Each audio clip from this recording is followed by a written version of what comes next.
మిత్రులారా, మన 3-5 తరగతి వరకు గల పాఠ్యపుస్తకాలలోని పాఠ్యాంశాలు అవి ఏ ఏ ప్రక్రియలకు చెంది ఉన్నాయనే విషయాన్ని మొత్తం కూడా చూసాం.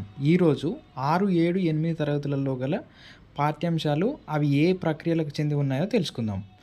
సో చూస్తే గేయం అనే ప్రక్రియకు ఏ కులం, అభినందన, స్త్రీలు పొంగిన జీవగడ్డ, మంజీరా, అమరులు అనే పాఠ్యాంశాలు 5 కూడా గేయం అనే ప్రక్రియకు చెంది ఉన్నాయి. అలాగే శతకసుధకు చెందినటువంటి పాఠ్యాంశాలు 3 ఉన్నాయి. కావ్యం అనే ప్రక్రియలో పోతన బాల్యం, పల్లె అందాలు, కాపు బిడ్డ ఈ 3 పాఠ్యాంశాలు కూడా కావ్యం అనే ప్రక్రియకు చెంది ఉన్నాయి. వ్యాసం అనే ప్రక్రియను తీసుకుంటే సింగరేణి, తెలుగు జానపద గేయాలు, అసామాన్యులు ఈ 3 పాఠ్యాంశాలు వ్యాసం అనే ప్రక్రియకు చెంది ఉన్నాయి. ద్విపద ఉడత సాయము, బండారి బసవన్న ఈ 2 పాఠ్యాంశాలు ద్విపదకు చెంది ఉన్నాయి. లేఖ మరియు సముద్ర ప్రయాణం ఈ 2 పాఠ్యాంశాలు లేఖ అనే ప్రక్రియకు చెంది ఉన్నాయి. ఆత్మకథ, ప్రేరణ, చెరువు ఈ 2 పాఠ్యాంశాలు ఆత్మకథ అనే ప్రక్రియకు చెంది ఉన్నాయి. కథానిక, నాయనమ్మ చిన్నప్పుడే ఈ 2 పాఠ్యాంశాలు కూడా కథానిక అనే ప్రక్రియకు చెంది ఉన్నాయి.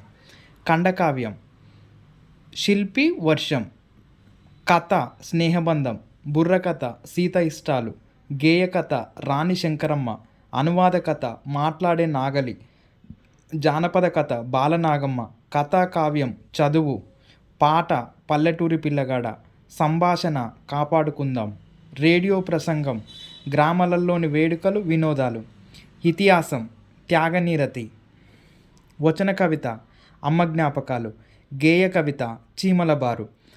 చూస్తే 6వ తరగతిలోని ఉపవాచకంలో పాఠాలు ఎలా గుర్తుపెట్టుకోవాలి అని అంటే, సోమనాద్రి జాతరలో ఎలుకమ్మ పెళ్ళి చూసి ఆ సంస్కృతిని రామదాస్కు చెప్పాడు.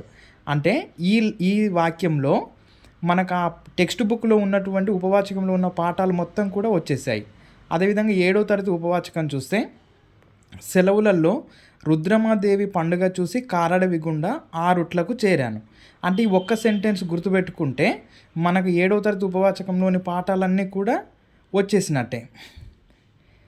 8వ తరగతి ఉపవాచకం చూస్తే చిత్రాల ఎల్లమ్మ జానపదాలు పాడుతూ పివిఎన్ఆర్ సోయబుల్లా ఖాన్ ఇండ్లకు ఆనందంతో వెళ్ళింది.